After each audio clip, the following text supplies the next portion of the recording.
A snobby rich guy tried to kiss me at a party, so I reported him to the police after finding out he committed a hit and run. I'd been at the party with some friends, nursing a drink that tasted like someone had just squeezed a lemon into battery acid and left it on a windowsill to ferment. The house was packed, the air thick with the smell of cheap cologne and spilled beer. We'd just finished a round of who can embarrass themselves the most on the dance floor when I decided to take a break, scrolling through my phone in the kitchen. That's when Mason showed up. Mason was one of those people everyone at school knew. Tall, rich, painfully arrogant, with a dad who had his name plastered on more than a few buildings around town. He had this perpetual smirk like he knew he was untouchable. And the worst part was that he was hot. Like, so hot. More than one of my friends had ended up taking the walk of shame back from his place. I knew to avoid that hot creep, so when he slouched into the kitchen, already a couple of drinks too deep, I knew I wanted nothing to do with him. But Mason had other ideas. "Hey," he said, leaning against the counter. His eyes roamed over me in a way that made my skin crawl. "You're looking lonely. Want some company?" I told him I was fine, trying to keep it polite, but started to head out of the kitchen and back to my friends. He didn't get the hint. He closed the distance between us,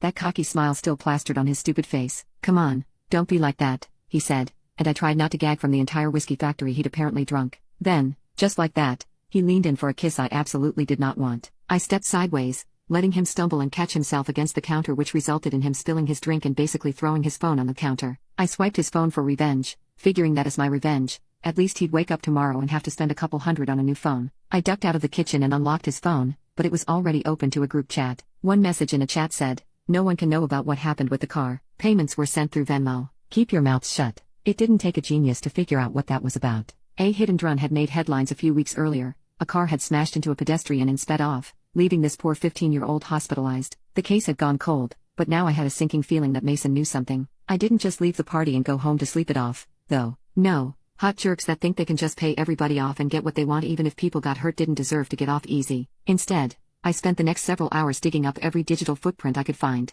Mason was a social media nightmare, constantly posting updates about his extravagant life. His friends were just as careless, and it didn't take long for me to find photos and comments that corroborated the messages I'd seen earlier. There were mentions of Mason's car and that wild night that no one was supposed to talk about. The more I found, the angrier I got. This wasn't just about Mason trying to kiss me. This was about someone who thought his money and name made him untouchable, even when people got hurt. I wasn't having it. First, I made sure the evidence was solid. Screenshots, saved photos, everything backed up. Then, I sent an anonymous tip to the police, complete with all the details they needed to reopen their investigation. Next, I contacted the dean's office at our university, letting them know one of their students might be involved in a criminal cover-up. And just for good measure, I forwarded the information to Mason's dad's company, knowing the last thing they'd want was a PR disaster. Within days, Mason's life started unraveling. The police came knocking, the university launched an inquiry, and his father's company released a statement condemning any behavior that puts others at risk. Mason went from golden boy to campus pariah overnight, and his dad's lawyers were working overtime to clean up the mess. A few months later, my friends told me that Mason's dad had cut him off and that he had been suspended pending investigation. My friends asked me if I knew anything, but I just shrugged and sipped my coffee. I'm not usually vengeful, but even I have my limits, and Mason had crossed the line.